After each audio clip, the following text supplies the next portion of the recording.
So, okay, I'm way too lazy to make actual notes for the loop of Henle.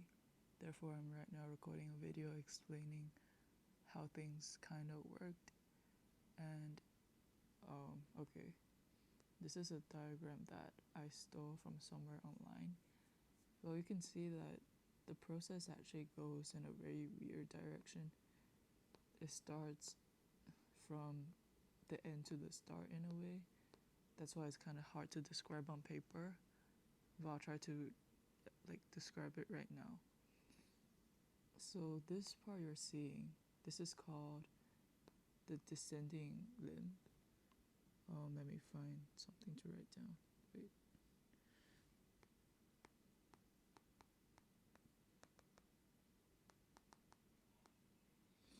And so guess what this other part is called? If you're smart enough, you'll know that it's the ascending limb. Okay,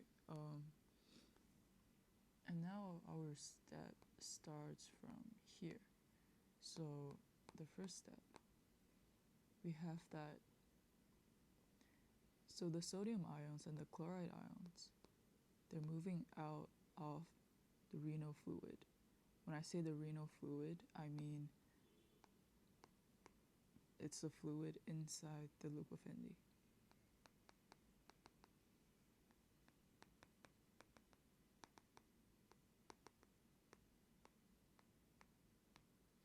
And okay, so, well, okay, let's just imagine that in the middle here, so basically between the loop of Henle, this, let's picture it as like a huge blood vessel, if you can try to imagine that. And so whatever transport that's going on between here, that's happening in the big blood vessel. Well, in reality, it's not like exactly one blood vessel, but let's just try to imagine that. I'll label this as the capillary. Okay, so first up we have Na plus, Cl minus, moving out of the renal fluid. So now we have like a concentrated, okay, so now in the blood capillary in the middle here, Na plus and Cl minus are more concentrated, right? And so this creates a problem since in the blood vessel, these two ions are so concentrated, it makes the blood itself concentrated, so we need water to balance it out. Hence, this is why in the second step, the water is moving out from the descending limb into the blood capillary in the middle. Okay, so, but in this action, well, okay, let's actually just ignore the reason behind. And so why in the fourth step, why is Na plus and Cl minus moving into the renal fluid? Well, the reason is, if you see this is like a big capillary, right? And now this capillary is quite concentrated with Na plus and Cl minus. That means in our loop of Henle itself, there's not that much Na plus and Cl minus. Hence, okay, let's say, okay, I'm gonna just write something down. So let's say here we got lots of Na plus and Cl minus. That means here in this tube, we have less Na plus and Cl minus because it all moved out, right, at one point. So now we do want to balance things out, so that's why you have Na plus and Cl minus moving into the loop of Henle from this descending limb. And well, this is just something that's not that important, but urea is also moving in.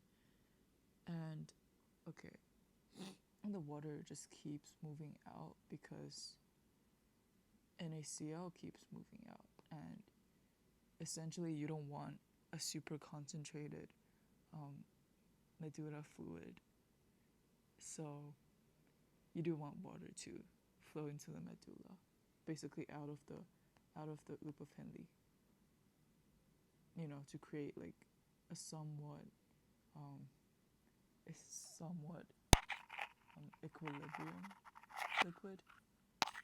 Actually, that doesn't make any sense at all, but I hope it's a good way to imagine it. Um,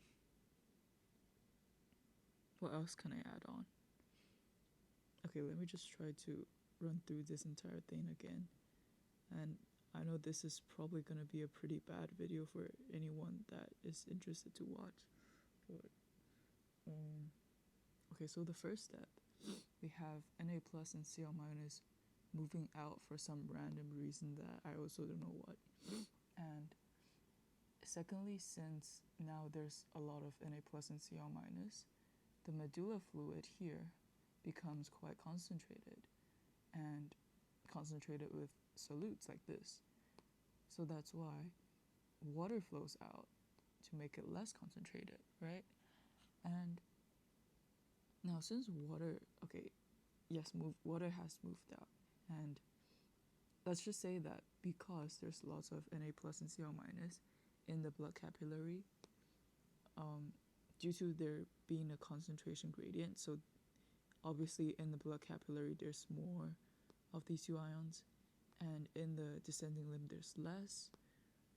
So Na plus and Cl minus moves into the descending limb just because there's less Na plus and Cl minus over here right now. And in this process, something not very important, urea also moves in, and H2O continues to move out because, well, remember in the first step, the Na plus and Cl minus are constantly moving out as well. So at the end, at the bottom here, I think this is where the solutes are most concentrated.